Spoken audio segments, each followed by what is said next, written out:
Sometime to...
They say he dreamed of becoming the next King Arthur, and did everything he could to live up to the name.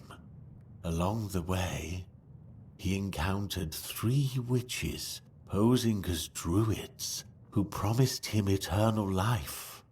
It's likely they were quite powerful, and Sagramore struck a deal with them because, as I mentioned, one day his kingdom simply vanished from the surface of Avalon.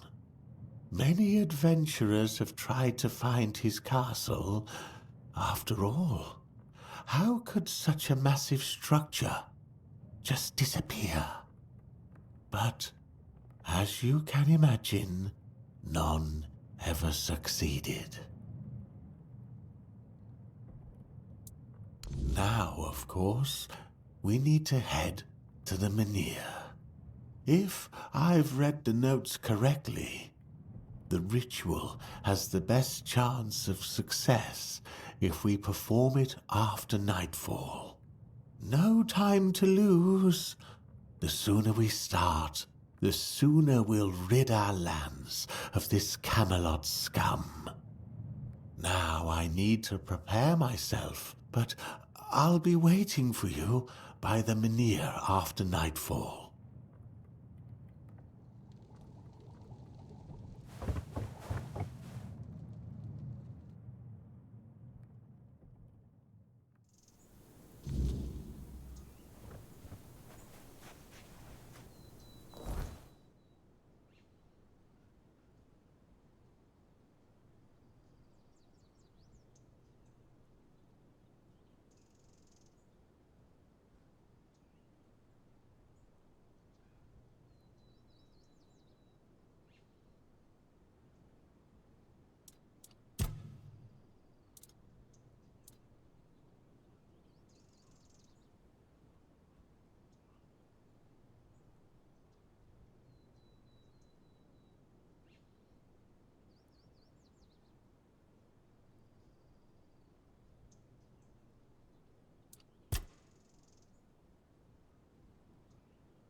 I talked to Gil. He told me he killed Grandad. He swears it was an accident. Can you believe that? My little brother saved my life. Gil came into the house just after Grandad had beaten me unconscious. He told me the old man wouldn't stop, even though I was out cold. So, my little brother grabbed an iron pot and gave the bastard a whack over the head. Poor kid panicked afterward and ended up dropping Grandad into the well. Serves the old codger right. I just wish Gil hadn't felt the need to keep it to himself all these years. Not much. Grandad beat me until I passed out. It was probably the closest he came to killing me. When I woke up, I was in pain. Grandad was gone, and Gil just patched me up and then acted like nothing had happened. We never said a word about it.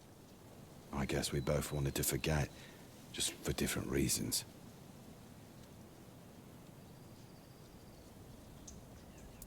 No, we talked about it, and the only thing keeping him here was Gil. but I promised to back down a bit. Let him do his own thing. He's gone to talk to Yvain's master of horses about taking him as an apprentice. I'll miss him, but I guess it'll do us both good. Thank you for what you've done for us. May the All-Mother bless you.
Something of me remains in this place. I can feel it. Let us not leave it behind.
Have some spare food or coin?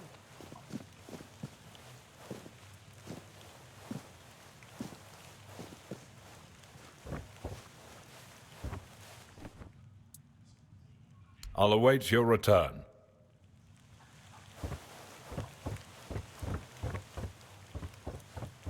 Stay out of my way. I'll await your return.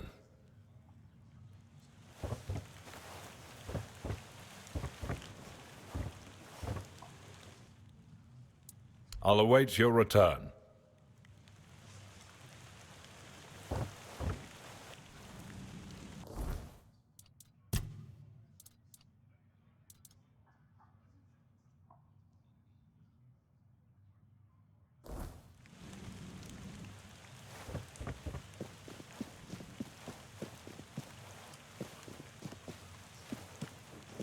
Help a soul out on your journey, will you?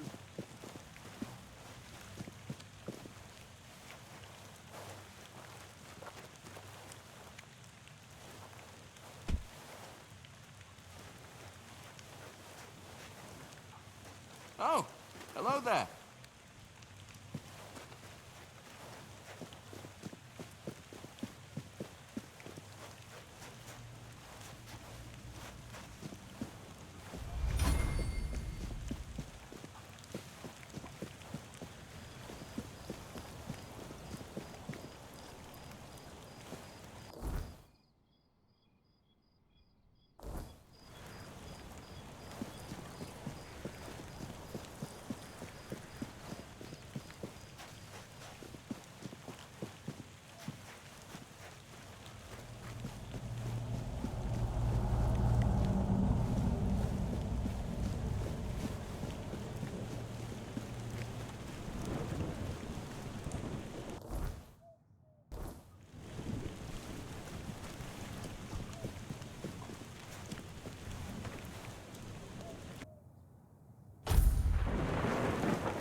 Careful with that.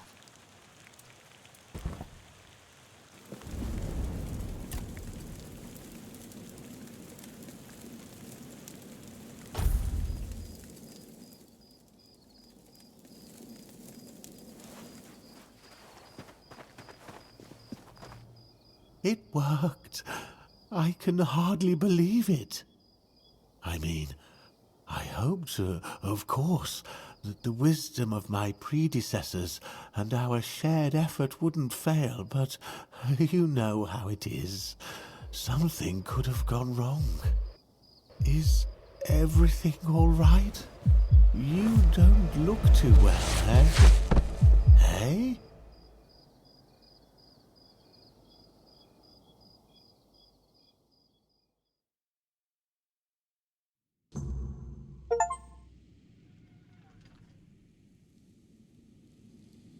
So, it's done.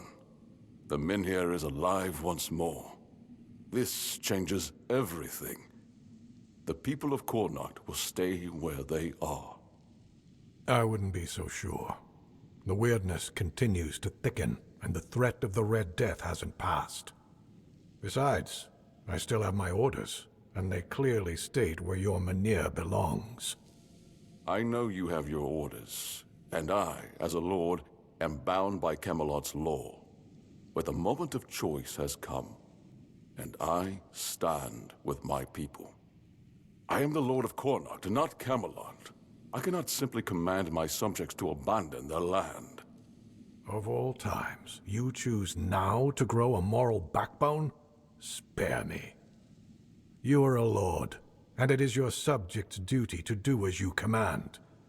And if you defy Camelot, well, I don't think I need to tell you how that will end.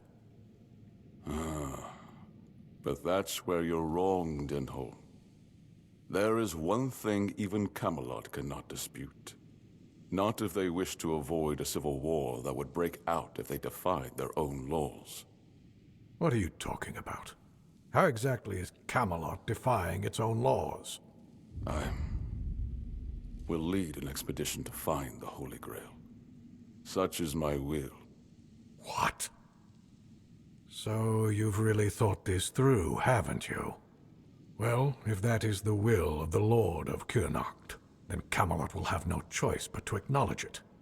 I'll report this to command. They're in for a surprise.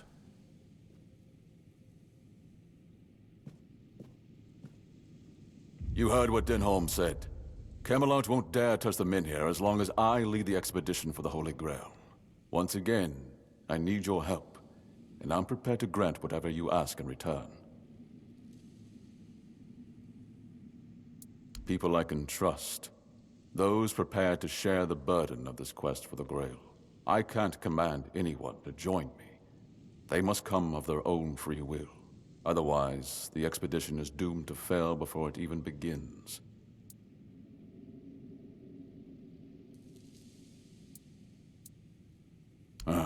You see, here's where it gets interesting. I've turned Camelot's own ancient laws against them. No one can dissuade the Seekers of the Holy Grail from their sacred mission. That means all orders are effectively halted until I return. With my shield, or on it. It also ensures the people of Connacht have the right to remain on their land until I'm back. Which, of course, means I don't have to return at all.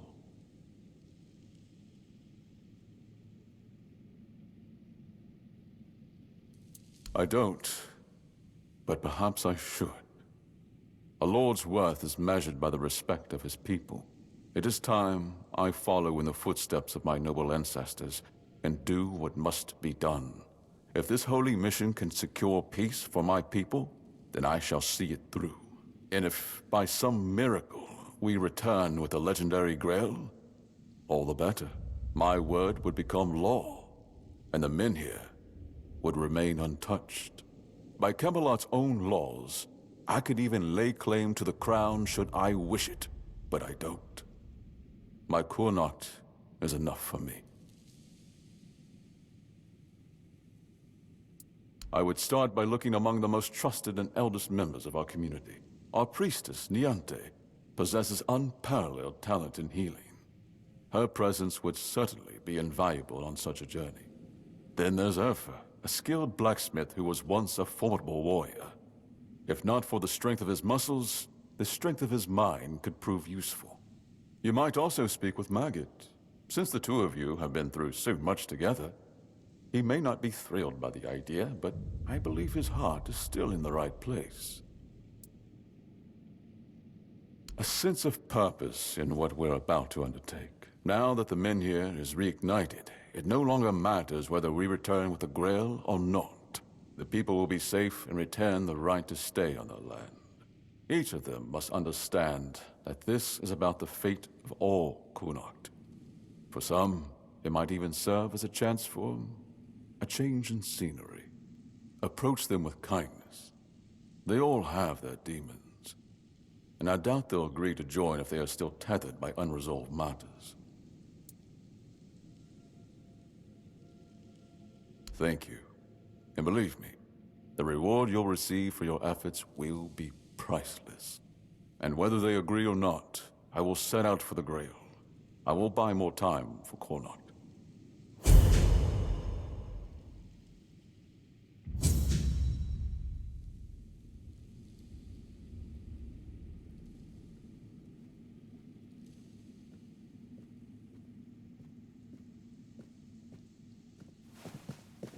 If I just stay put, everything will be just fine.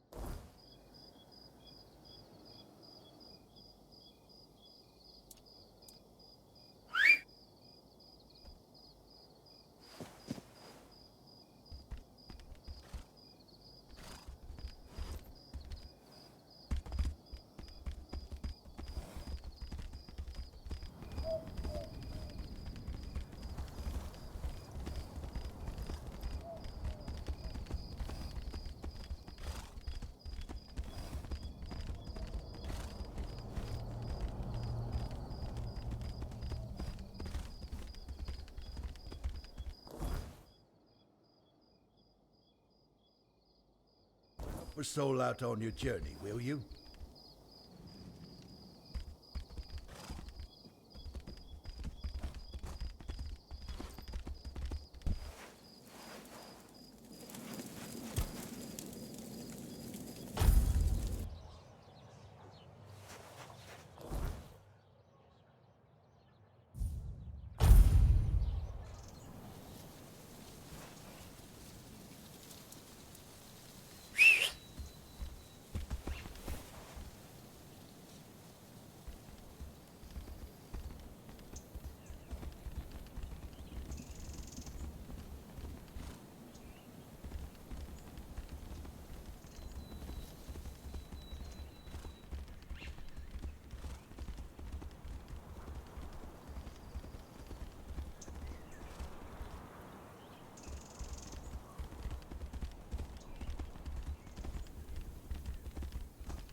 Really?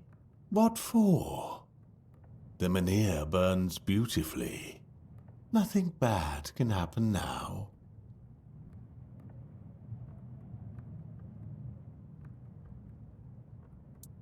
Ah, yes, that makes sense. I can see it now. And he sent you to me. How unexpected. But honestly, I'm not worthy. And I don't think I ever will be. What use is a scatterbrained pseudo-druid who's been abandoned by Mother Nature? I'd just get in the way. Or worse, I'd put everyone in danger. The maggot inside me is still strong, I know it. That's why I have to stay here, to protect others from its influence. Tell Yvain I'm sorry. I'm honored he thought of me, but I can't join this expedition.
If nobody's working the anvil, then it means the forge is closed, and it will stay closed until Beor gets better.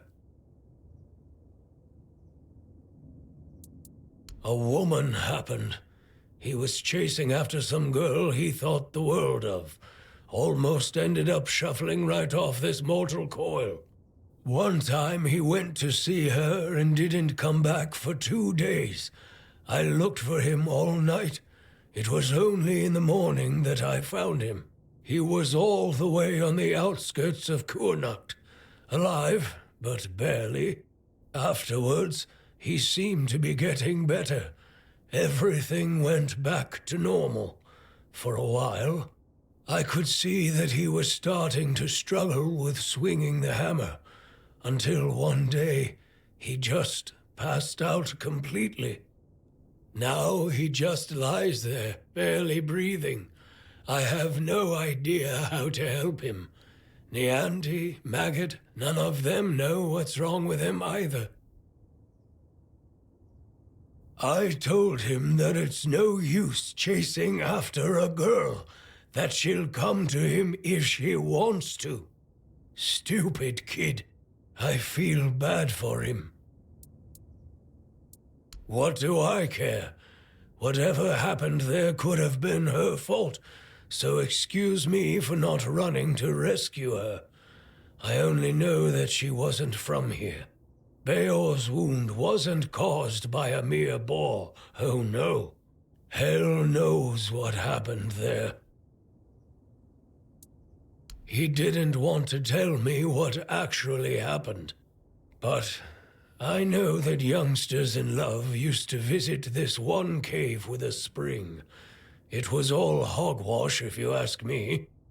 Maybe they went there and were attacked by weird beasts or something. I don't know. To be fair, I don't give a damn now, and I didn't then either.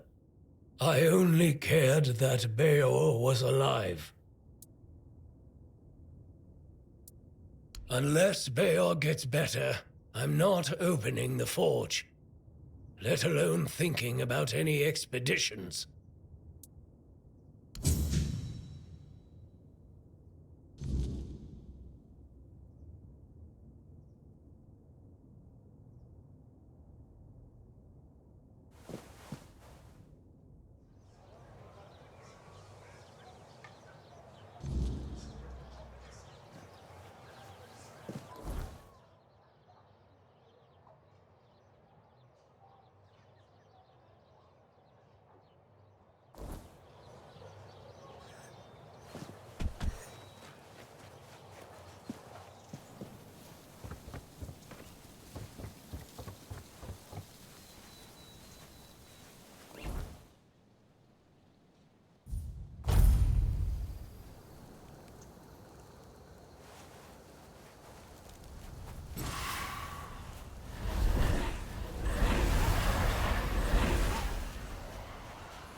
Don't worry.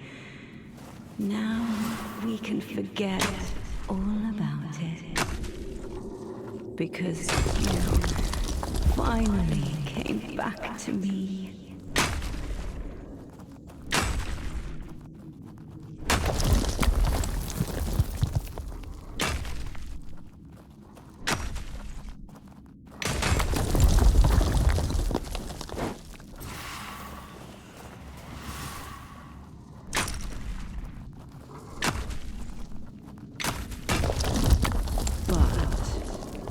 You broke mine.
Really?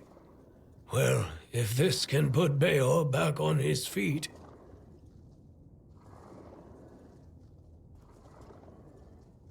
Beor, your wound, it changed. What? What happened? I don't remember much. There was a cave. And a girl? She touched me. I came back and dreamt. Then there's only darkness.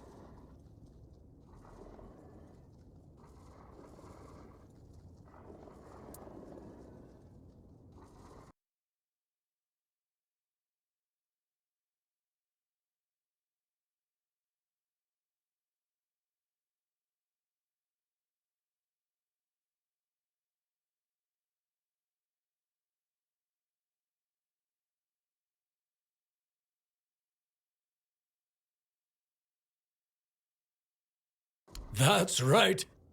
And what did I always tell you about chasing after women, huh? She stole your heart, literally. You're lucky this one showed up. Otherwise, I never would have guessed you fell in love with a weird beast.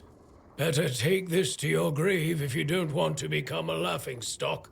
You're so smart, and yet so stupid, eh? Well, get up now, whelp. Enough lazing about. You can take it easy today, but tomorrow you're back in the forge first thing in the morning. You've got a lot to catch up on. I'm sorry. And you, thank you. I'd thank the All-Mother for sending you at the last minute, but I don't want to owe her a thing. So, I'm thanking you. Finally, we can get back to work. I missed it. If you ever need a smith, you can come to me. All right, back to work.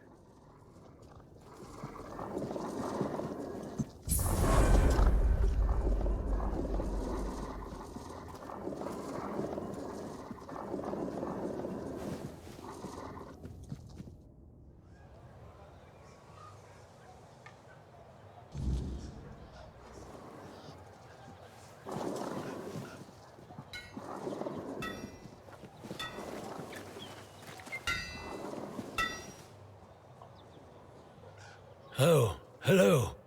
Do you need something? Times are tough, but I won't forget what you did for Beor. Tell me, how can old Airfear repay you?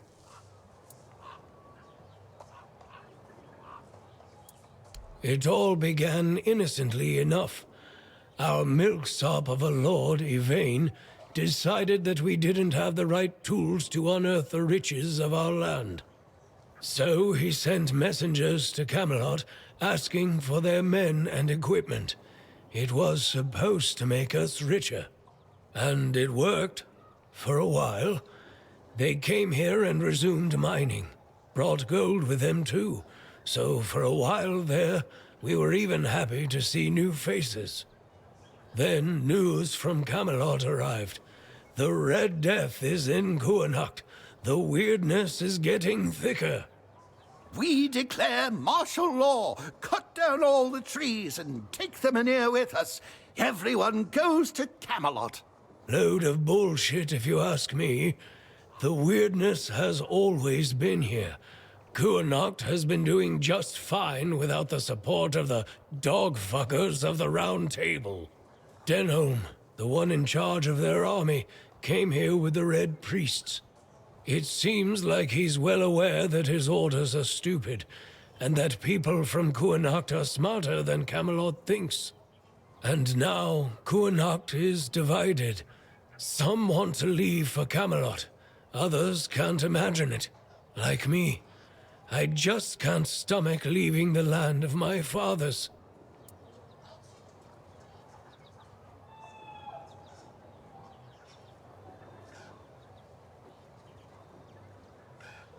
Camelot says we do.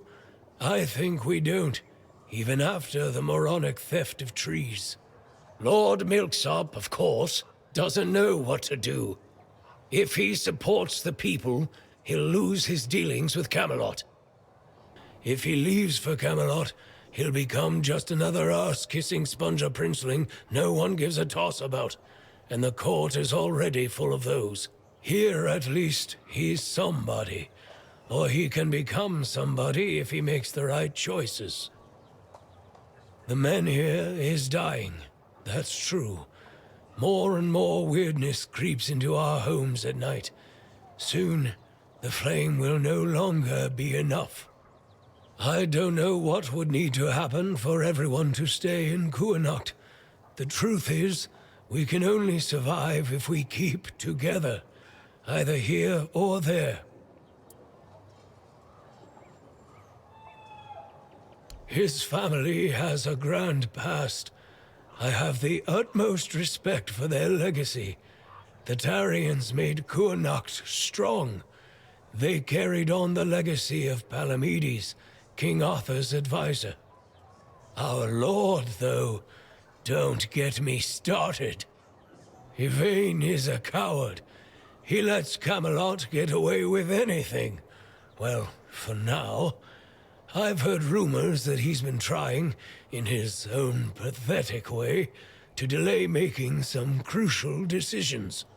Who knows? Perhaps our lordling will finally grow a pair and make use of them for the good of his subjects. Though, if you ask me, the only thing that could save him would be the quest for the Holy Grail.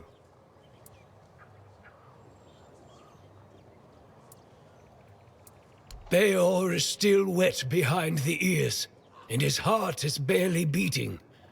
Until I'm sure he can handle things, I can't leave him on his own.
Oh, hello.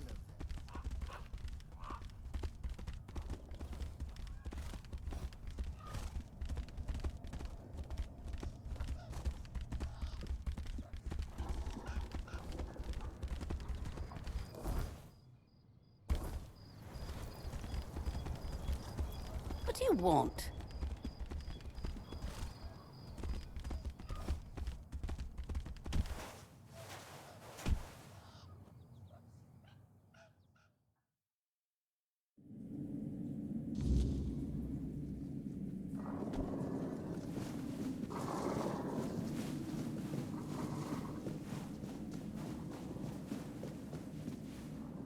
You're here. Let me look at you. You seem to have recovered after whatever happened at the Menhir. The All-Mother herself must be watching over you.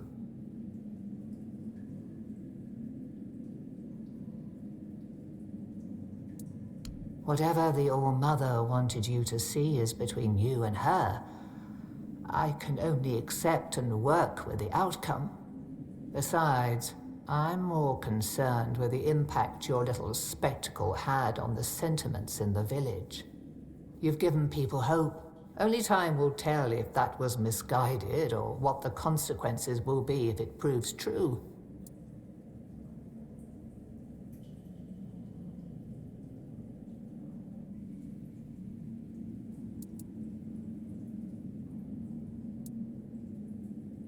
Here lies Lady Maeve, wife of Lord Yvain Tarion, my dearest friend.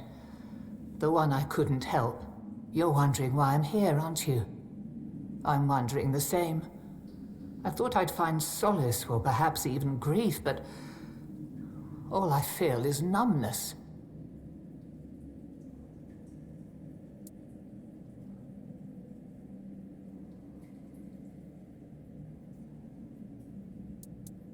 I know. I'm the one who suggested it. It's the only way to get Camelot to hold off moving the Menhir. But I can't answer his call. This doesn't feel like my path. Not yet, at least.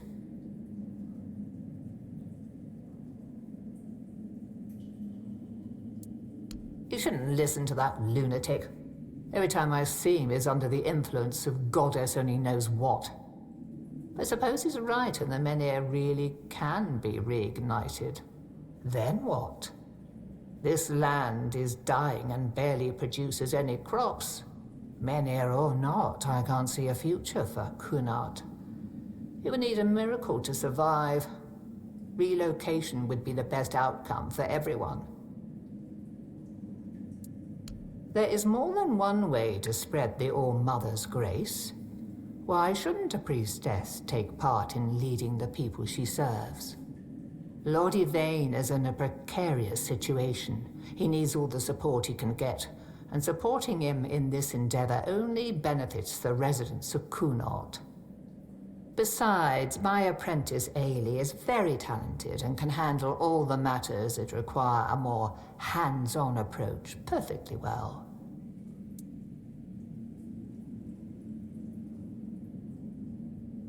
So you've seen what happened with your own eyes. I shouldn't. But maybe the Menhir's reaction to your arrival was a sign from the All-Mother. Maybe you are someone who can help.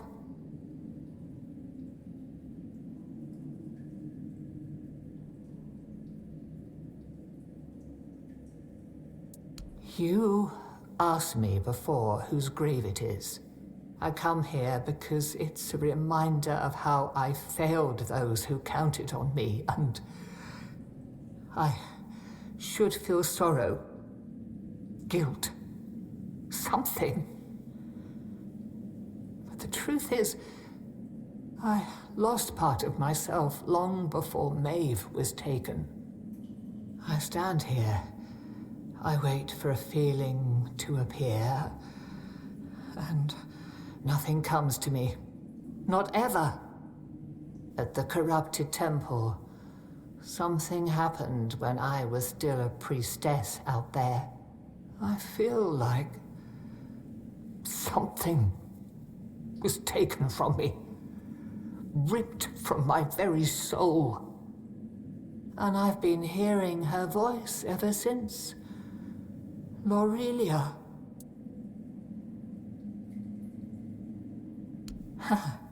And it seems you've only scratched the surface of her purpose. You need to return. Speak to her again, but this time ask directly about me. Who am I to her? Why is she calling? There's something she knows. Something I can't piece together alone. I wouldn't ask this of you if it weren't important. Whatever connection I had to Lorelia, it's tied to what I lost at that temple. If you can find that thread and pull it free, Perhaps we'll both find the answers we need. If you want to help me, I need you to go to the corrupted temple, find her, find out what she wants from me. Thank you. Whatever this is, it has haunted me long enough. May the All-Mother watch over you.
Like many things in Avalon, it seems.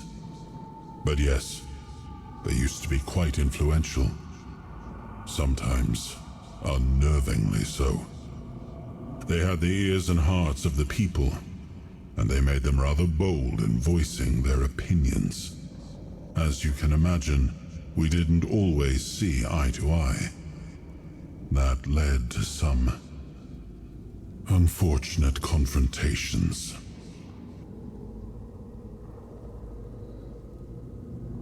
I couldn't allow people to openly disagree with me, no matter the influence they thought they held among my subjects.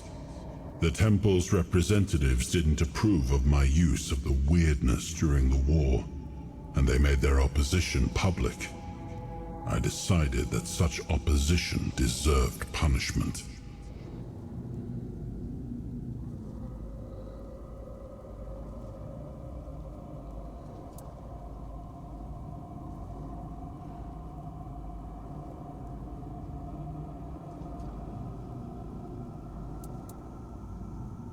Exactly. I'm glad you understand that. People called me a tyrant, but it was thanks to my decisions that we won the war and claimed Avalon as our own.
You can see me? Hear me? How strange. That's not how it's meant to be. I decide who sees, who hears. Yet here you are, unbidden. Why? I dreamed of her since I was little, almost every night. Sometimes even during the day. The villagers said it was a gift, but I was afraid. I was afraid of the mother. Can you believe it? I lacked faith. I didn't know I was chosen. I resisted serving in the temple. How silly I was. And then, she came. Warm, good, present. Take my body and soul. Take my life, Mother. I accept your offering, my child. Rise and walk, and I shall speak through you. Be my voice. Ah, Niante, the fractured one. Yes, she feels the void, doesn't she? The emptiness, where her compassion once dwelled. What she cast away? A fragment, a spark. Hers, yet no longer hers. It clings to me now, bound in service to the All-Mother. And does she need it? Truly? Compassion can be a burden, a chain that weighs down the soul. I held it for her because she could not bear it. She gave it to me.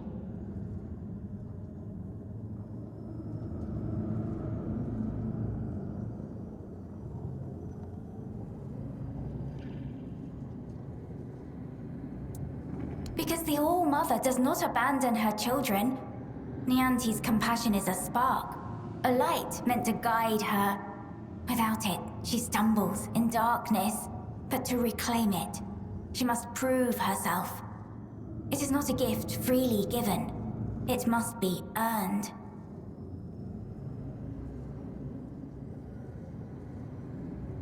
Is that what she told you?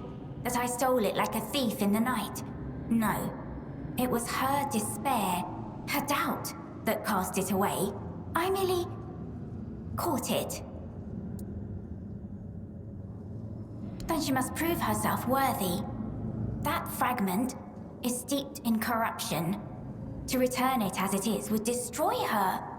Take this. It holds what she has lost. Bring it to the All-Mother's altar and cleanse it in her light. Only then will it be safe to return. Go, and tell Nianti this. The fire she extinguished still burns. But only she can decide whether to let it consume her or warm her soul.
Aurelia's voice, it's different now. I take it you're the reason for that. So, this is it. The piece of myself I've been missing all this time. It feels familiar, yet strange, and deeply corrupted. If it truly is mine, I cannot leave it in this state.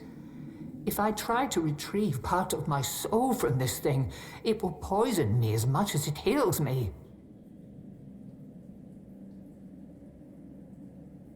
She's right.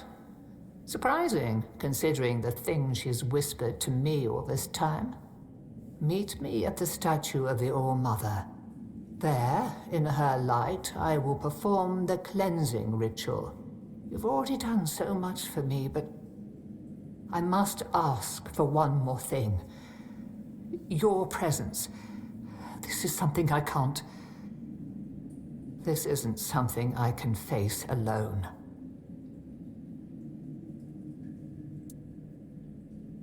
Thank you. May the All-Mother guide us both.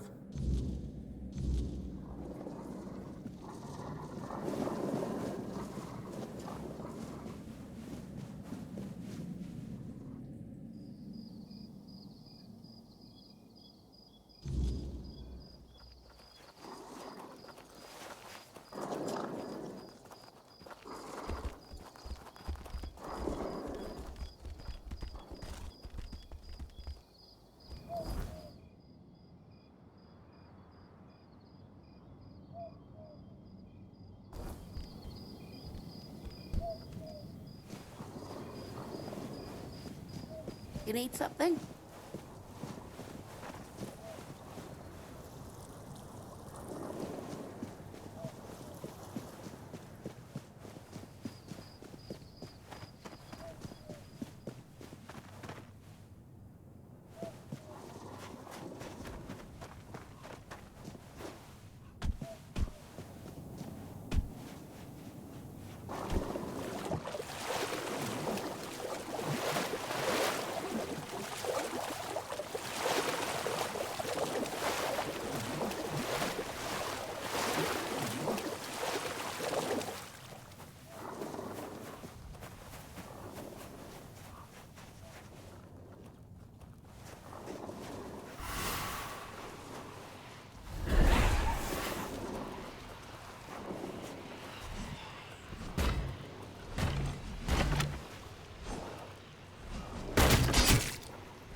The All-Mother's light will reveal the truth, or burn it away. Are you ready?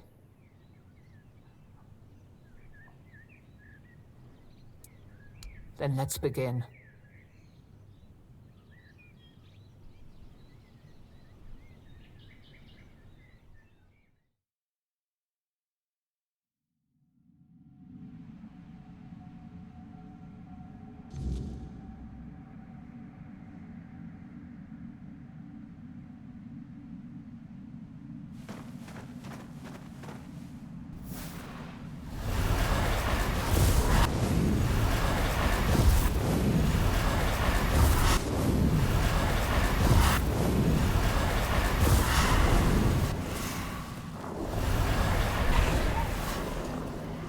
Oh, hello. Are you real, or just another shadow of this place? My name is Nianti. I don't know how long I've been here, but something's wrong. I don't know why I'm here or why I can't leave. I came to the All-Mother's Temple not that long ago, I think. They said I had a gift. They said I had the power to heal. I wanted to use it to help, to serve. But one day something changed. Corruption seeped into the temple, into me. I tried to fight it, to cleanse myself in her light, but I failed. I tried to escape, but I couldn't. And now I'm here. But that can't be the whole story, can it? What? That can't be true. How could I serve when I'm trapped here? How could I help anyone when I'm incomplete? Tell me, what's left of me out there? Is it enough?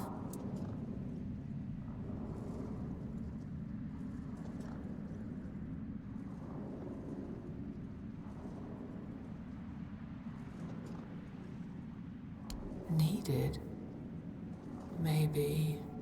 Maybe that's true. If I still have the power to heal, perhaps my purpose isn't lost. Perhaps I can still serve. Thank you. You've given me the clarity I've lacked for so long. Whatever path I'll take, I'll walk it with purpose.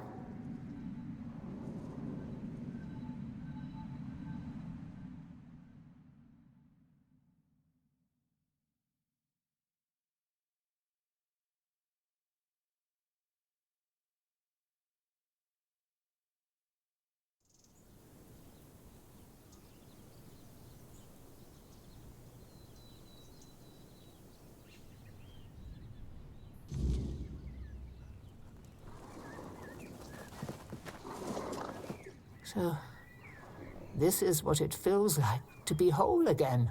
It's strange. Like I've been walking in a fog all these years, blind to what I'd lost. And now, the light is so clear.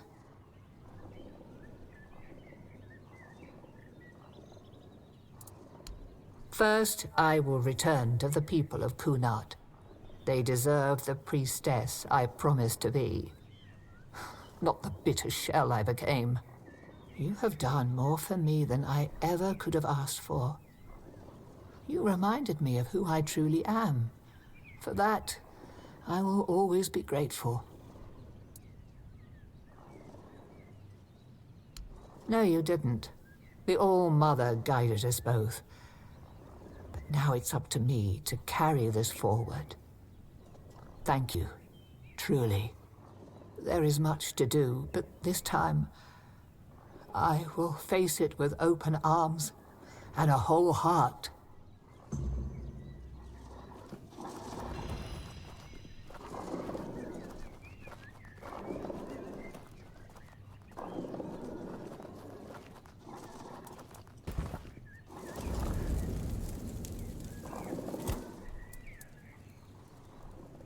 Does it matter? As long as the result is the betterment of the people, what difference does it make? Guilt is a powerful motivator, and a useful one at that. My sisters taught me that, time and time again.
Yvain can count on me. After everything that's happened, I see now that this is the right path.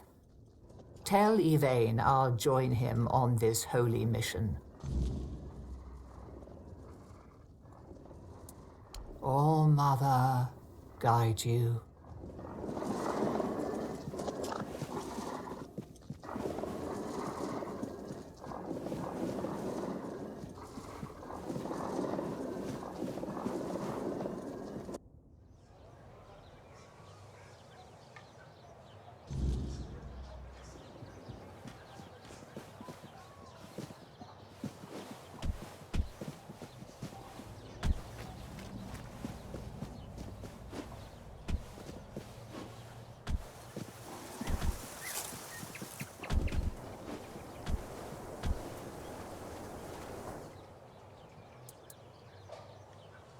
Beor is still wet behind the ears, and his heart is barely beating.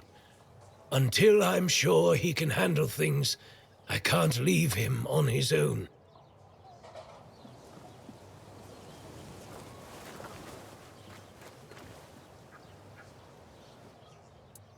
I have my reasons. I don't trust the bastards because they've already been here once. They took a few people for what they called a routine examination, promising that our loved ones would return safe and sound in no time. Ah, damn it all. Would you believe me if I told you that not all of them even had the symptoms of the Red Death? Nobody came back. Not a single soul.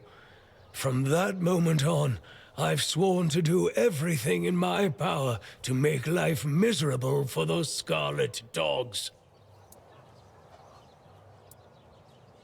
I don't really want to talk about it, but look, I had a wife. She was a beautiful woman, and I'm pretty sure that she was with child when they took her away. She would chat with Nianti. She hadn't bled for 3 months, and she would have eaten all the crops from Reese's field if she could. My Katrin. They took her away. She caught a cold, and they put her on a transport to the island asylum. I never saw her again. That's all I can tell you. I don't want to think about it anymore. Let the past stay in the past.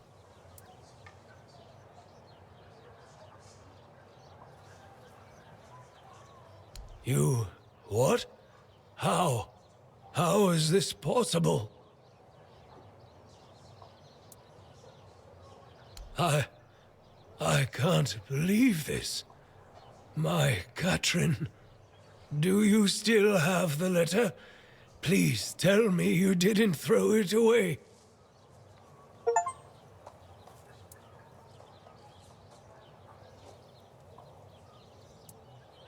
A boy. My little boy. She mentioned once that she liked the name Llewellyn. It made me laugh. It sounded so poetic, not really fitting for a blacksmith's son. I always wanted a son. Maybe that's why I've grown so fond of Beor. I thank you. I'm guessing the circumstances in which you got this letter must have been difficult. If everyone here were as brave as you, our Kuhnhacht would have a chance to weather the end of the world. Here, take this. I have no use for it anymore. I wanted to bury it with Katrin if I ever found her body. That's all I can do for you, and for her. Why? This letter doesn't change anything. Years ago, I swore I wouldn't utter a single good word about those red vermin, and I'm not going to change my mind on that anytime soon. If anything, it has assured me that I am right.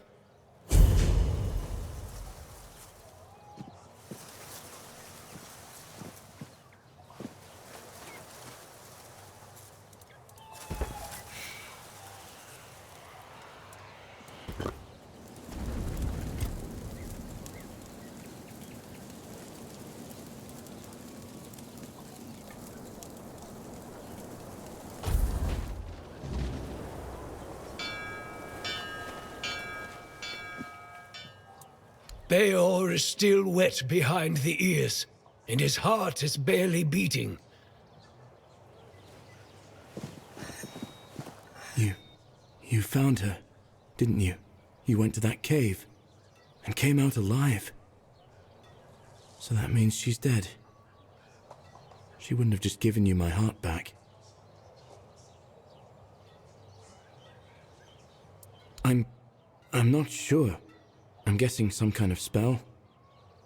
I can't believe love could ever be that blind. Sweet All-Mother, I'm embarrassed just thinking about it. She was a monster, as you know. A beautiful one, but only on the surface. I can't believe it's over. Oh, and I didn't have a chance to express my gratitude, although an apology might be more fitting. You risked your life for me.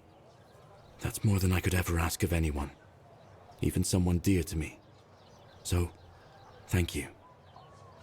What brings you here? What do you need?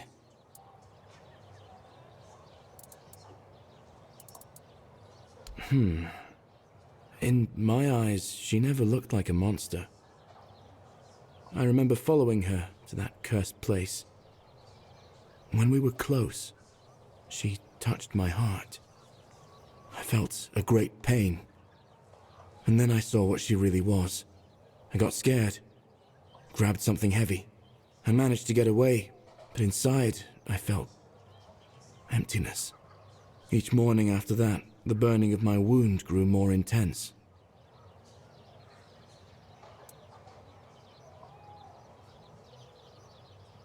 He seems stern, but he's a good, hard-working man. This time, though, it's personal. As soon as I was sure I could swing the hammer twice, I got straight to work. I'm forging a new heart. I know I've only just gotten back the one that beats in my chest, but I can feel there's something wrong with it. It's weaker. I am weaker and unsteady. It's easier for me to grow impatient and angry. More things seem to cut me deeper. I feel like my heart is poisoned.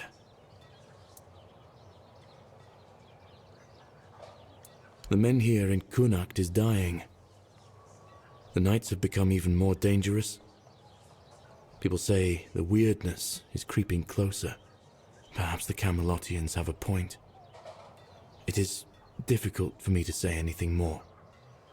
I just want to do my job the best I can. It hasn't been easy for him. His entire world has begun to change around him. You've seen what they did to the trees near Connacht. For some reason, it pains Urfia no end. Even before I got sick, the Camelotians had commissioned a lot of work from us. I think he feels partially responsible for what's been happening around here. So far, all my attempts have failed. None of those hearts had the spark a forged replacement ought to have. They were far too weak to beat in a blacksmith's chest. There's a legend about the Stone Wardens. It tells that they could forge a heart stronger than any other. A heart that could make a man invincible. Sadly, I don't know much more than that. Right now, I'm just banging my head against the wall. Dalriata Master Blacksmiths. If you think something can't be forged, they've likely already found a way to do it. They have their methods, passed down from generation to generation by oral tradition. Outsiders rarely, if ever, gain access to their craft.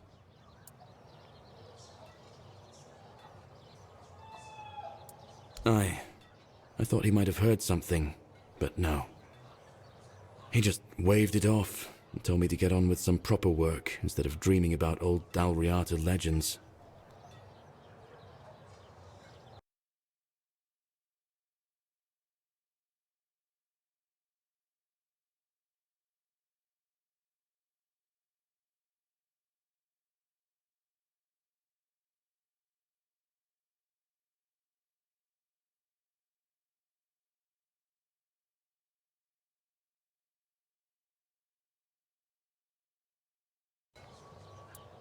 Well, since the Stone Wardens are all Dalriata, My hands are tied. Vrel is the only person from the tribes that I know. A Dalriata selling books. And that's something, isn't it? I was planning to ask her about the legends myself, but maybe you could do it for me? Urfir will clobber me with his hammer if I shirk my work again. Thank you. I hope Vrel will be able to tell us more.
I swear, if I catch that bastard, I'll shove all 5 volumes right up his arse. Wit!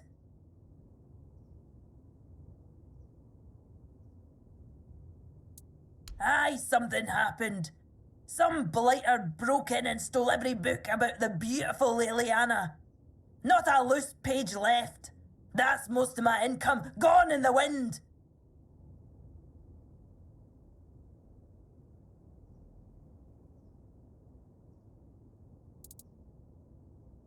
Aye, one of the soldiers. He threw a fit a few days ago, 'cause I wouldn't sell him the latest volume on credit. There's no chance I'd ever allow that. Give it 2 months, I'd be bankrupt.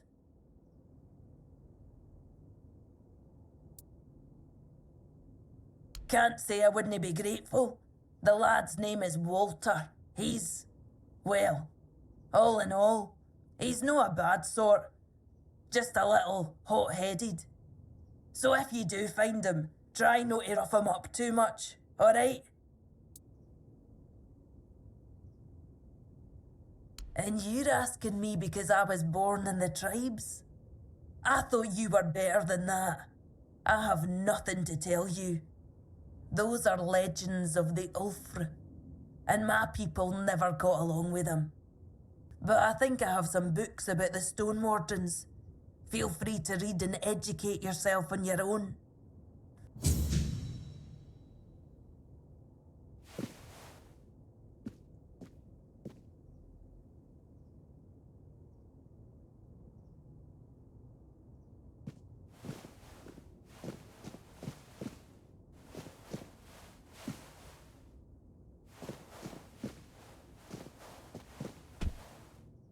Something new.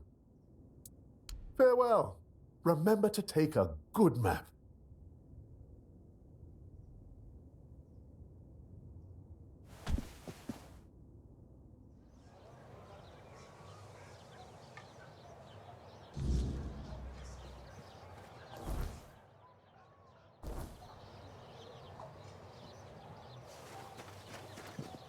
Hello there, strange-looking citizen.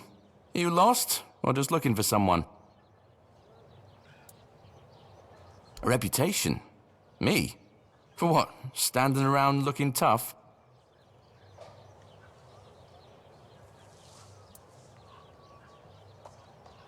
Oi, wait a moment.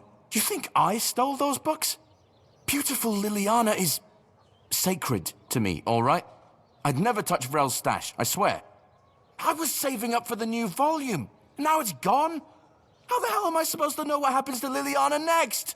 No! I dunno. But there's this red priest hanging around who loves scaring the crap out of soldiers.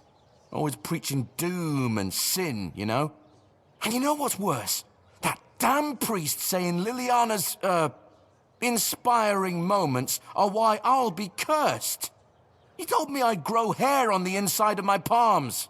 What kind of nutter says that to a bloke? Is that even a thing? Damn brother Ismat got me paranoid.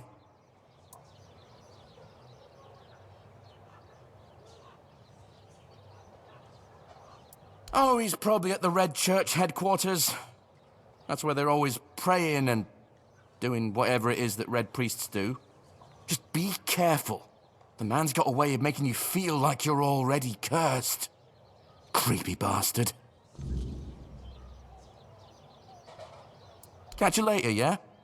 Don't go getting into trouble without me.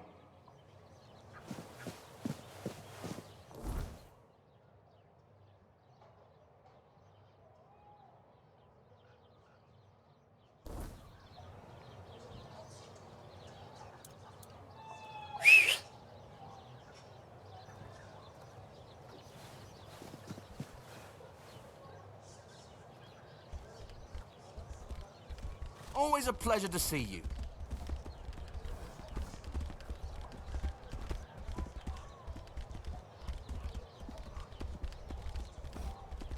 Have some spare food or coin?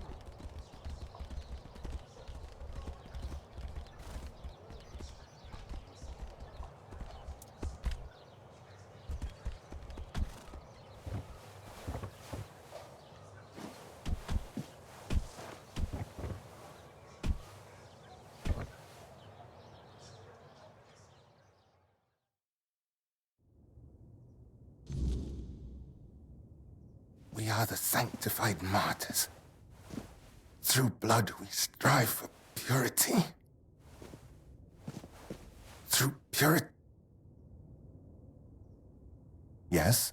What reason do you have to interrupt my prayer? What could be more important than this?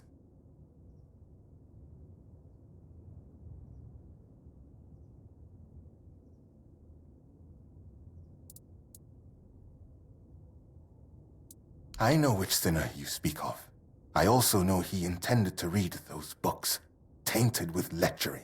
I could not allow that, because I know all too well what they do to minds prone to living in impurity, as I know what that man intended to do with his sweaty hands panting over the next chapter.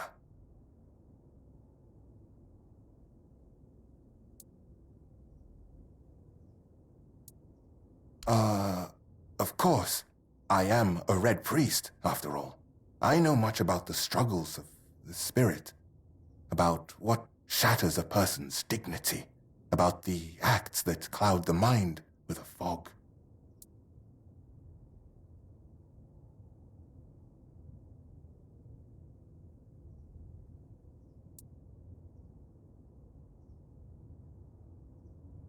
My conscience is untroubled, thanks to my penance. Leave me. I wish to pray. We are the sanctified martyrs. Through blood we strive for purity. Through purity we serve the people.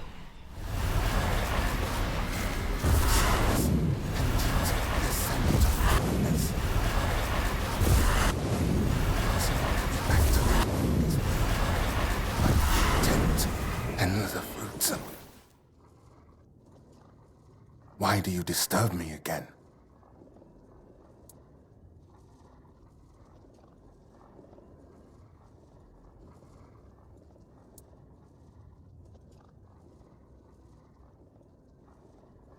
The validity of any Red Church procedures is not for you to judge.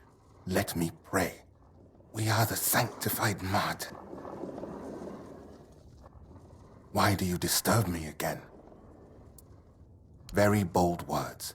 The pain will go, but the grace of Kay that I will receive for my martyrdom will heal me. Could you say the same? I thought so. Allow me to return to my prayers.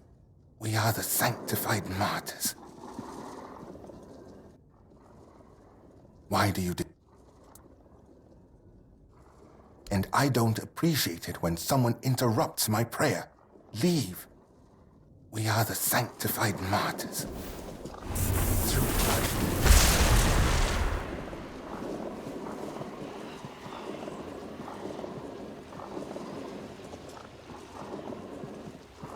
We are the sanctified martyrs. Through blood we strive for purity. Why do you disturb? And I don't. We are the sanctified martyrs. Through blood we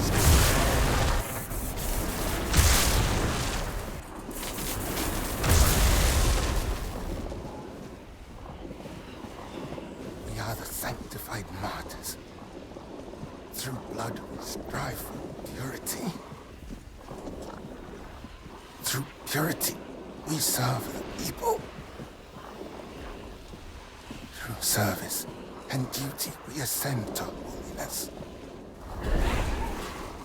It is not the act alone that is weighed, but the intent and the fruit.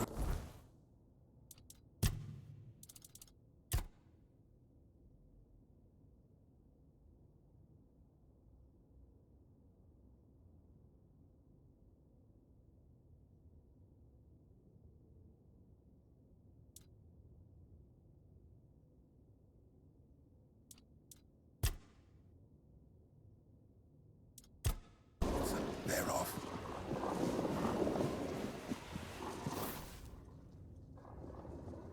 Why do you And I don't appreciate it when someone interrupts my prayer. Leave. We are the sanctified martyrs. Through blood we strive for purity. Through purity we serve the people. Through service and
we are the sanctified martyrs. Through blood we strive for purity.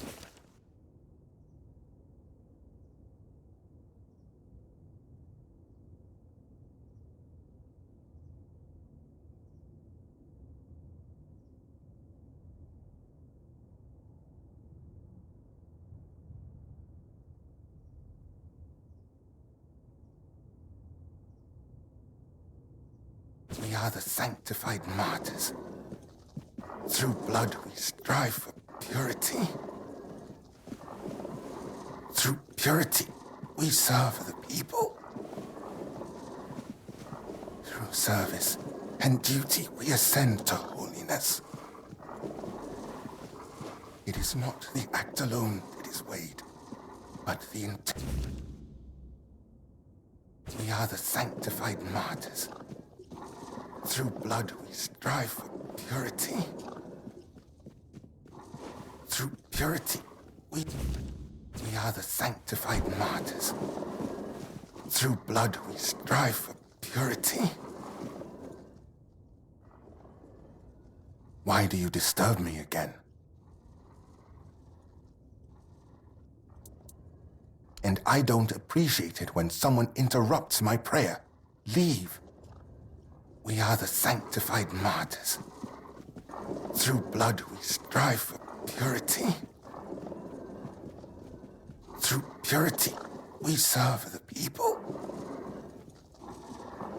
Through service and duty we ascend to holiness. It is not the act alone that is weighed, but the intent and the fruits thereof. A hand that lingers on selfish desires serves no purpose higher than itself. But a hand that labors for love and creation walks the righteous path.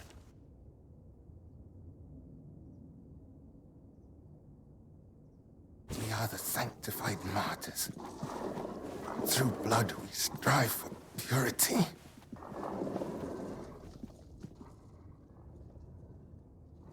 Why do you disturb me again?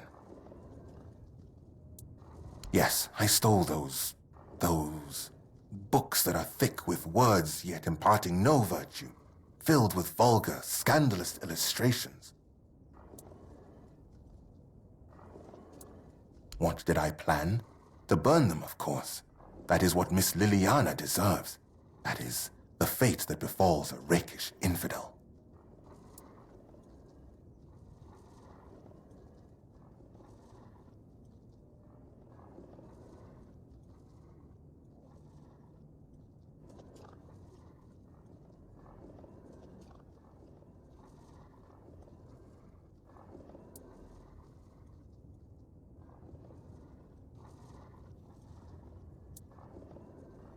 I must refuse you.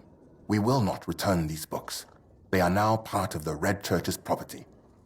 And through me, the Church will decide their fate. They end in fire, where they belong. It is decided.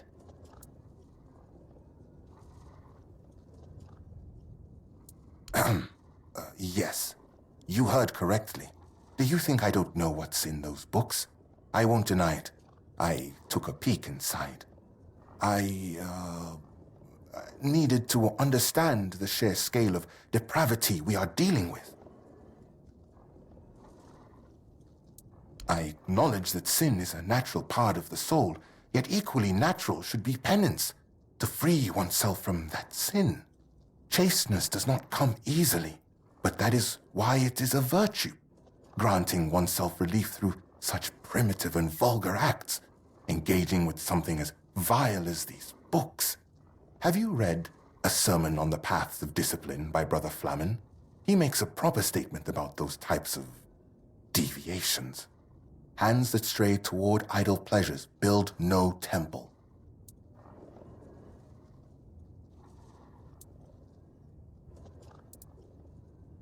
So, what has someone like you gleaned from them? I am most curious, especially since it's written that a hand that lingers on selfish desire serves no purpose higher than itself. Know this, the seed is sacred, meant not for waste, but for the cultivation of life and the service of greater purpose.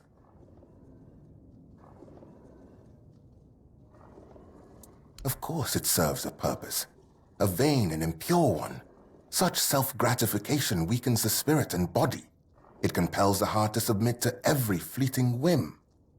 Meanwhile, to be men means resisting those whims, holding back the hand from striking. restraining the hand from depravity. How can a man be ready to protect his loved ones if he's so willing to blind himself through sin? Just to remind you, a blind man cannot fulfill his service either to his kin or Kay, which makes him barren and forever lost.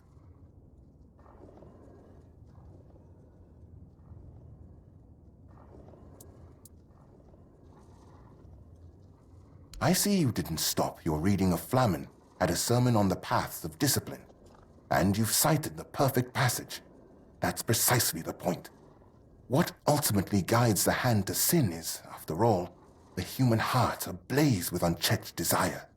The same sermon says, "Remember, therefore, that the gift of life is for sharing and not for consuming alone." Woe, then, to the hearts driven by selfish desire, as those hearts won't listen to the word.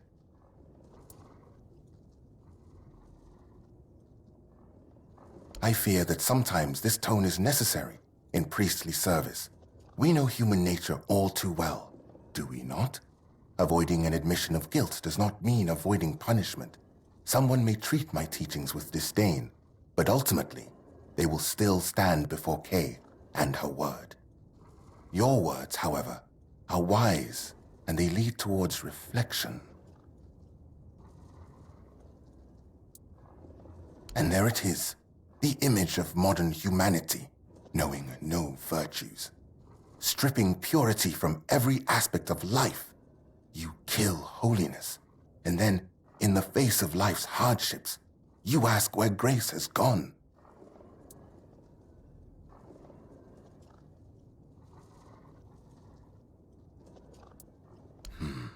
Do not waste your time searching for trivial problems. It can be put to much better use. Yes, you might be right about that one, stranger. An excellent observation, and a keen use of the passage from A Sermon on Purity and Temperance, I must admit.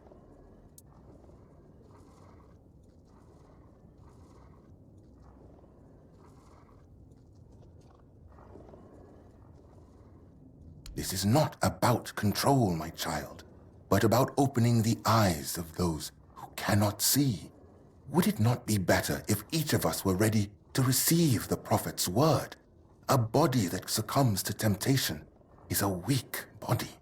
That is precisely why we must maintain purity, to be ready at any moment to receive the grace of the prophet. As Brother Flamen says, treat your body like a sacred place, not a disgusting brothel, as the pursuits of bodily pleasures is like blindness.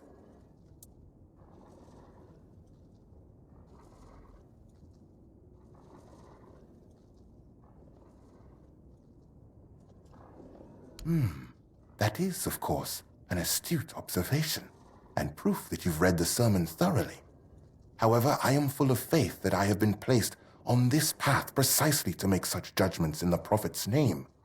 Still, one could also view it from the perspective you mentioned. Yes. So, dear stranger, where did our little discourse lead you? What about my role in all of this? Where would people be without priests, striving to protect them from sin and impurity?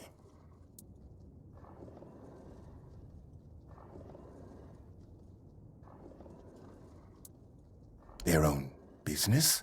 And what about dedicating the body to Kay? About the fact that each of us becomes a vessel in which her word can resonate?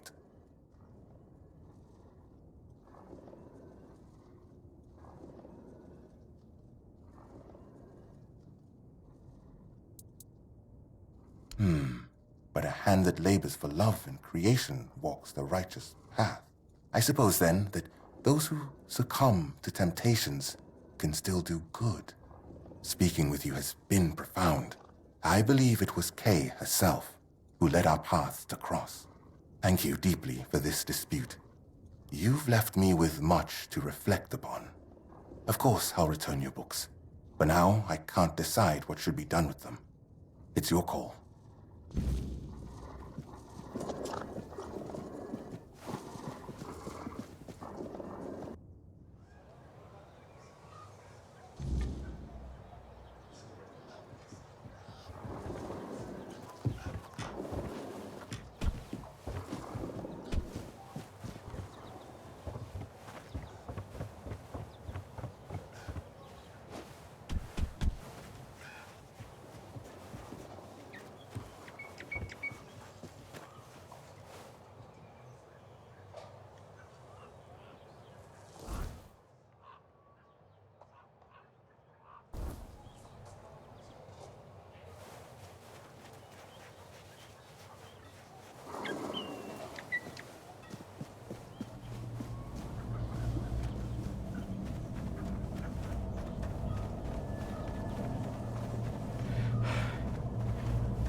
Oh, hello there.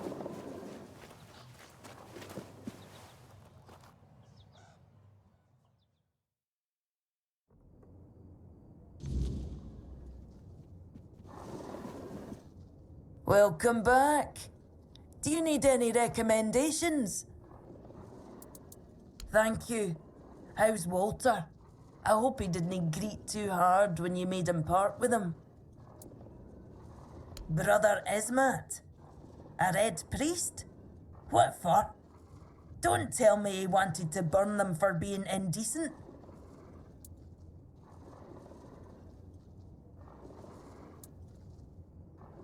Oh, so Kai does condemn thievery after all. I can never keep track. No matter. As long as the books are back where they belong. Thank you for helping. No many folks around here would have had my back like that. Here, take some gold as a reward, and I'll make sure you get a discount next time. One more thing.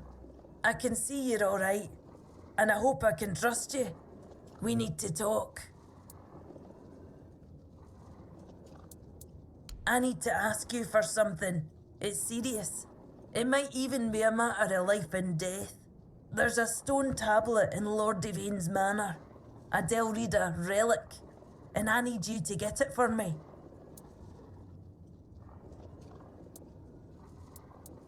The tablet was made by the Theud tribe and given to House Tarion as a token of friendship between the Delrida and the people of Cunacht. It's cursed, I suppose. Look, I'm no Theud. I don't pretend to understand their magic. But I do know the tablet causes nightmares. The thicker the weirdness, the worse they get. And, well, we all know what happened to Lady Maeve.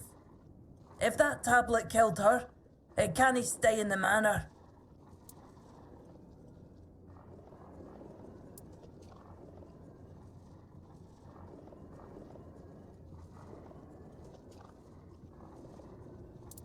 Maybe it should, but it's also history. If the Stone Wardens are right, this tablet is one of the oldest examples of Theud craftsmanship. A piece of Delrida magic that survived on Avalon for centuries.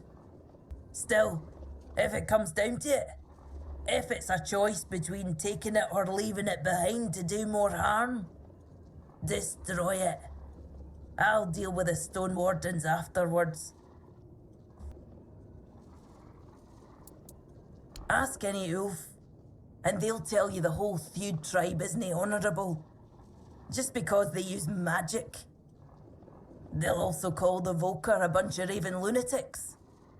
But while I don't put much stock in prejudice, it does feel wrong. Aye, if I'd known I would have said something, but I didn't. No until the Stone Wardens reached out to me a while ago, asking if I could petition Lord Devane to return the tablet to the Delrida. I own a bookshop. I don't exactly have the social standing to march into Yvain's manor and demand he hand over an ancient artifact, do ya? Give me your map, and I'll mark their camp. Here's the reward I promised. And I'm sure Kvor will have a little extra something for you too.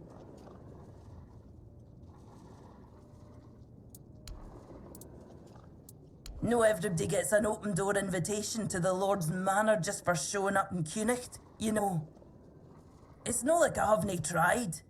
I spoke to that snake, Anselm, but he practically threw me out the gate. He set a price so high, I'd have to sell my bookshop and still come up short. When I told him about the danger, he accused me of lying. Said I need to learn how to haggle. What a smug, spineless wee worm.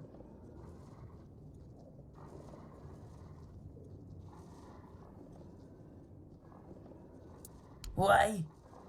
Knowing that you might have saved many lives is no enough for you? Of course there's a reward. The Stone Wardens left me some gold, and it'll be yours. Then don't do it. You could try talking to Anselm first. Maybe he'll take you more seriously. For all I know, he just doesn't like me. He wouldn't be the only one in Cunicht. Though if that doesn't work, well, maybe it's time to learn how to use a lockpick, eh?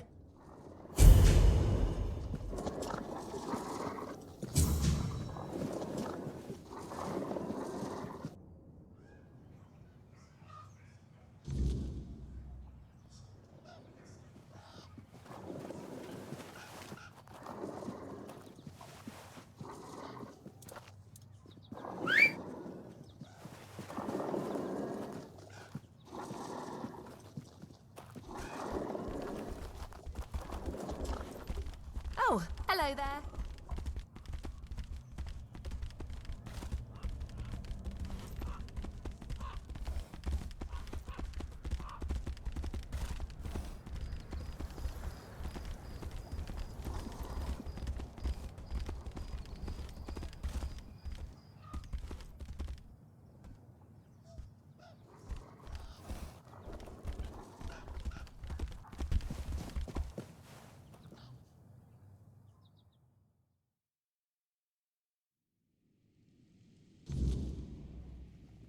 If I just stay put, everything will be just fine. Just passing through? You've come back. Let's hear what needs addressing.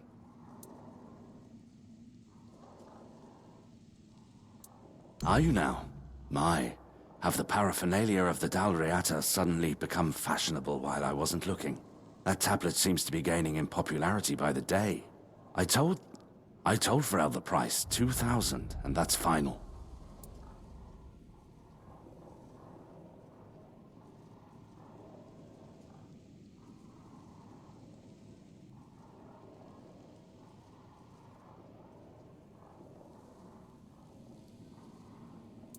Oh, please. That tablet has been here for ages, and only now it's cursed.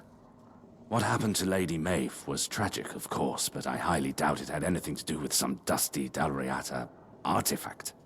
For someone supposedly well-read, Vrel could have come up with a better excuse.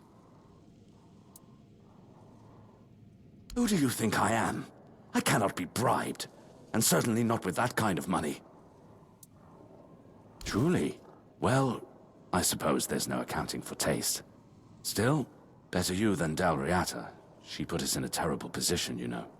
She came here and demanded we hand over part of our treasury, just because it was once theirs, as if we could afford to show any more weakness. Take the tablet, do whatever you wish with it. I never want to hear about it again.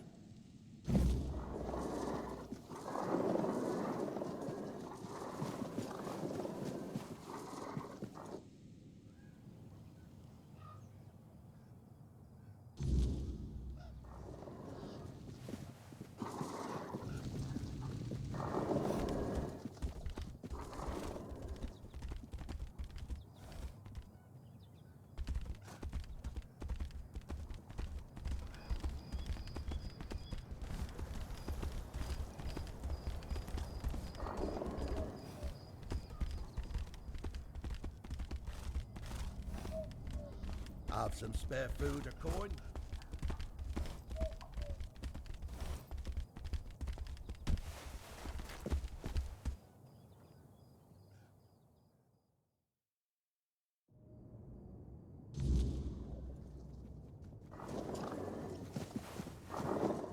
Welcome back. Do you need any recommendations? Aye, it would be. Delrida know how to work stone in the most intricate way, but we're also quite fond of grandiosity. I'm afraid I'll have to ask you not to part with it just yet. The stone wardens are waiting for it, and I can't really be seen lugging it around. And you're very strong. You can handle it with no problem. Here's the reward I promised. And I'm sure Kvor will have a little extra something for you too. Give me your map, and I'll mark their camp.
Don't let your guard down.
Are they gone?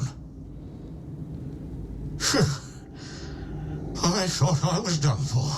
Thank you for stopping. My name is Lemuel. I'm but a humble servant on a pilgrimage for the glory of King Arthur.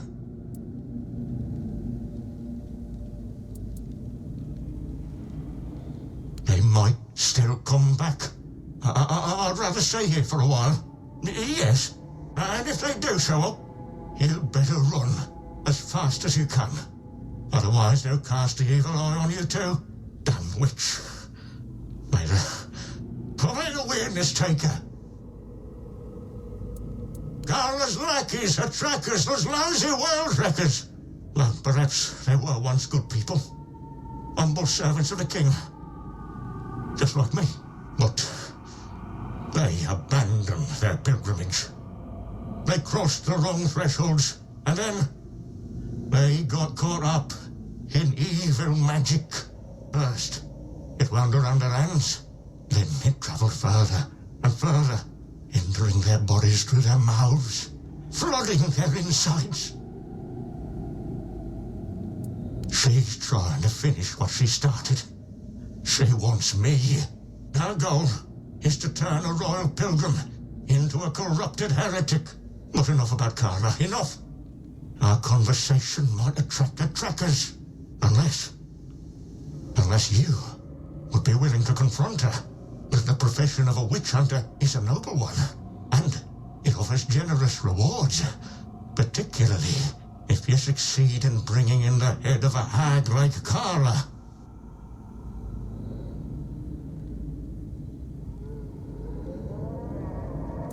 Oh, well, decades ago I fled my village. The Red Death began to spread, and I started showing symptoms. I was terrified the Red Priest would take me to the island asylum. That's when I met that monster, Carla. She promised she could cure me. She was so beautiful. Then when we were getting, intimate with each other, I had a vision of King Arthur. He warned me that she was a witch. A terribly evil witch. That's when it all became clear. Carla must have put some kind of spell on me. I couldn't resist. I was bewitched. So I ran. And now, she's furious with me, because she couldn't keep me. They seem human, but their eyes are completely empty. They have a strange look in them. Hateful. They seldom speak, but when they do, you can feel your throat tighten. It's pure heresy, and wherever they appear, you can be sure Carla isn't far behind. Why, Arthur, really? You did that for me? Oh, you're a true savior. Oh, this is incredible, unbelievable. I've been running my entire life, and now, I could finally be free. For now, I'll stay in my barrel, but please, return as soon as you can. Hurrah!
Your soul is diseased. There is something poisoning it. But it isn't the Red Death, is it? I can't sense that in you. Yet I detect a trace of wordness. It looks like your fate was sealed. But then something shifted your life's direction. You're an intriguing one. I am Carla.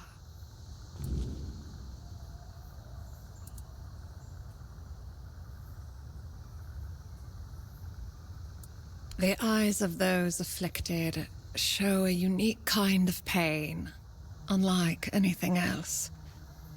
Even in those who've recovered, you can still see the vestiges of their suffering. The Red Priests say the Red Death affects both the mind and the body. They are right about that. What spreads through your body is something more. It touches the very essence of one's soul. I'm afraid there's not much that can help with such a condition. My loyal helpers. I'm not so proud as to call them worshippers. But if you ask the outsiders, they might say my helpers are just poor souls, bewitched by an evil Pictish witch. Oh, don't believe in superstitions. They're simply grateful because I cured them of the Red Death. Nothing more. Those close to the wordness can be cured. It's a skill known among the Picts. Oh yes. As you can see, the wordness can be a force for good, too. It's such a shame that with the druids gone, we've also lost the hope of fully harnessing this potential. Oh, I'm not quite sure how I do it myself. It seems like the Red Death and the wordness somehow complement each other. Ah, Lemuel, the not-saint, the most zealous of the doubters. What did that old man ask of you? To kill me and the men in front of my tent? Another sin he'll eventually have to run from? Yes, that sounds like him.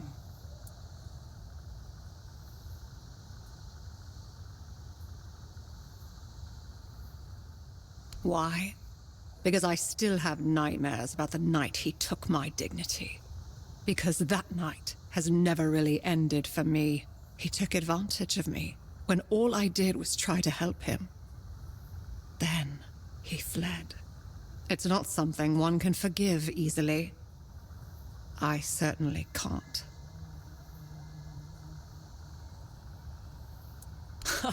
That old broken man is nothing but a facade that Lemuel adopted years ago. He's even begun to believe it himself. No, but he can't hide who he is or what he's done from me. He violated a woman who saved his life. And now he's telling everyone I am a witch. He says he did it because I bewitched him. He's a defiler. And sooner or later, he'll hurt someone again.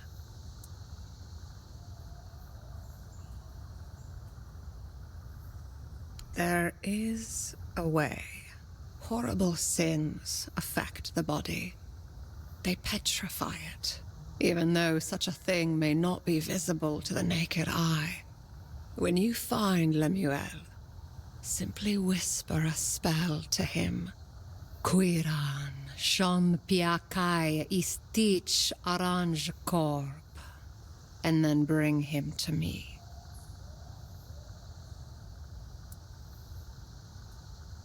That's all. You know what to do.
Help me! Water? Do you have anything to drink? I can't move, so I need your help. Thank you. My name is Linwood, and I've been cursed. That damned rat of a druid cursed me. I've been stuck like this for the past 2 days. No food, no drink, nothing. That bastard left me to die.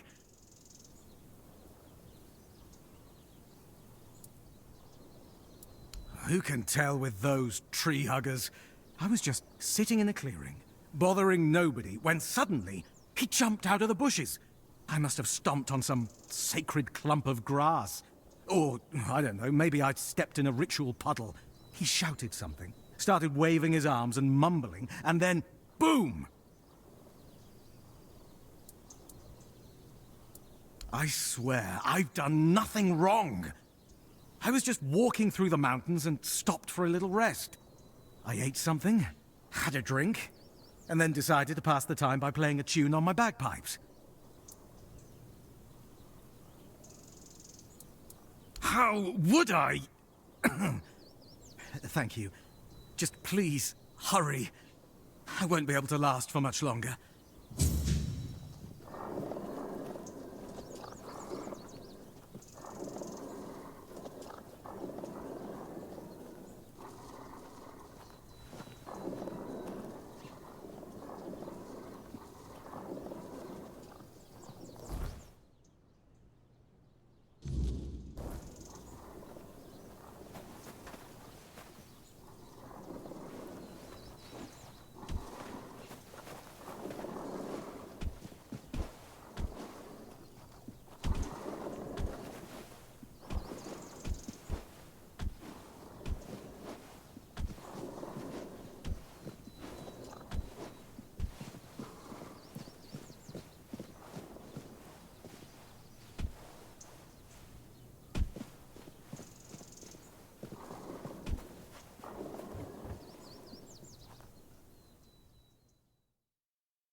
A druid? Curse someone? Couldn't be me. I'm not even a druid anymore. I know a thing or two about herbs and mushrooms, but I can't for the life of me recall how to curse someone. That knowledge leaked out of me long ago, like molasses spilling from a broken jug, straight onto the floor, seeping into the gaps between the rotten boards. Red-eyed demons licking it up underneath.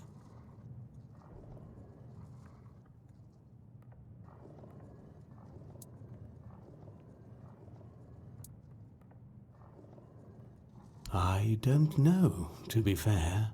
My potions tend to cause a blissful state of forgetfulness. Who is that man, anyway? What kind of curse are we talking about? Oh, no. That does sound a little familiar. You see, I had a dream where I heard the howling of demons and went out to stop the one who summoned them. I turned him into stone. So that really happened?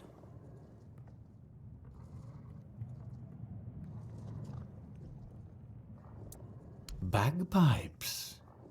So, that was where that infernal howling came from. It felt as if my very soul were being torn out through my ears with red-hot irons.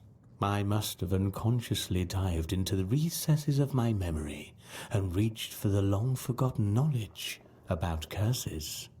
Incredible, isn't it? How a mixture of herbs and mushrooms can open the mind so profoundly.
Yes, fortunately, such a curse is much easier to remove than to cast. Wait a moment. I should have all the ingredients for... What was I... Oh, yes. The ingredients for a certain concoction. There. Take this potion and pour it down his throat. It'll burn all the way down, but there's no other way. You see, it needs to burn in order to dissolve the reality in which the curse keeps him immobile.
Come, sit. Greetings, traveler. We don't have much, but the Prophet has blessed us with the fire of this hearth, so that we may warm ourselves and prepare a meal. And if you're in need of a blessing, we're here to offer that as well. The strength granted by the word is invaluable in these dark, dark times. May the grace of the word fall upon you, for the word is the path. If your path leads through thorns, listen to the word, for it will give you strength. And may those thorns guide you to the stars. Beautifully said, brother.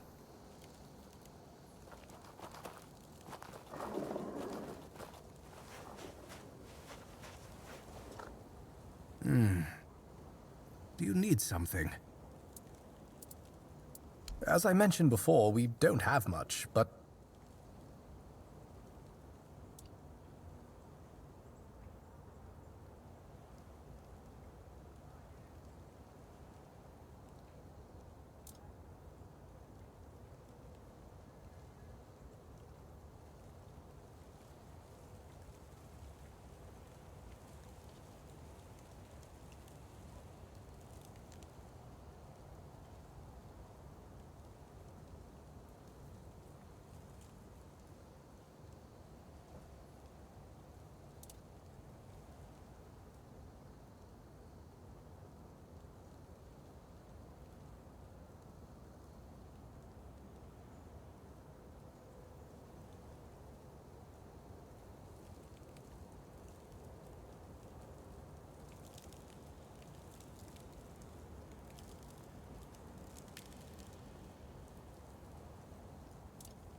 by the word, does this mean we too might have the chance to meet an Inquisitor? That would be incredible. The Inquisitors of the Red Church are truly sanctified beings, chosen by the word, chosen by the prophet herself. They pave the way for the rest of the priests. I hope we are also graced with such an honor.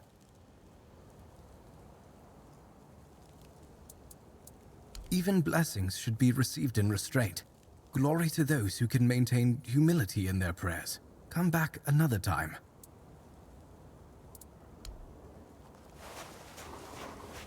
Today, I heard the word. In the end, all will be dust, and we shall receive salvation. You doing okay? The nights are full of terror. The prophet guides us through the darkness. The nights are full of terror. The prophet guides us through the darkness.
rulers. The Delrita chieftains spoke among themselves of the stone wardens they brought from the homelands. Yet when I asked, they had little to say. It seems their brotherhood has found a way to bend the weirdness to their will. That is good, I suppose. If you have the chance to learn from them, do so. We need every advantage to restore peace to Avalon.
have any ideas for how to remove the curse?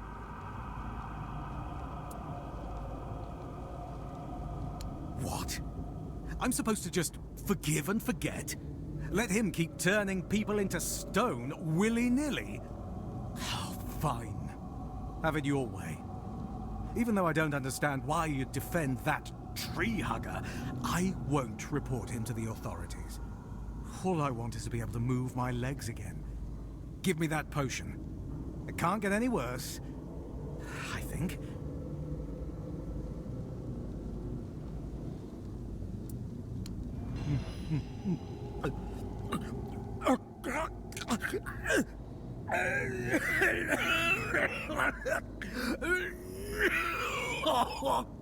Oh, Mother's mercy! What is this? Are you trying to kill me?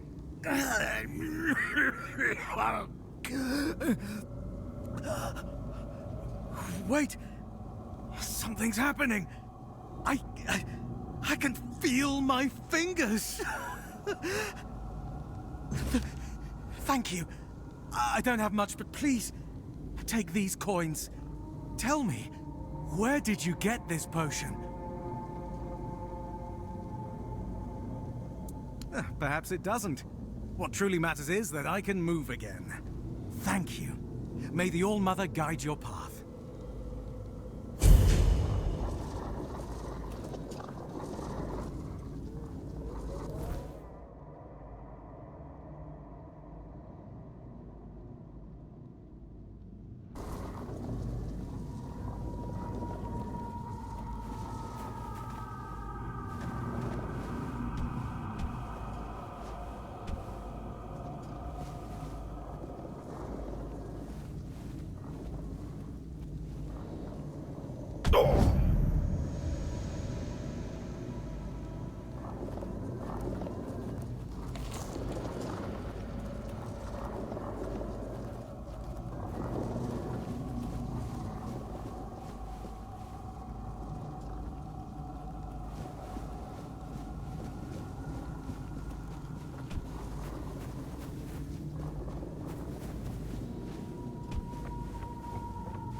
see you. Hello there. Looking for solid, affordable gear? You've come to the right... Ah, but where are my manners? I'm Alwyn. And you, my dear stranger, look like you're in dire need of a resupply.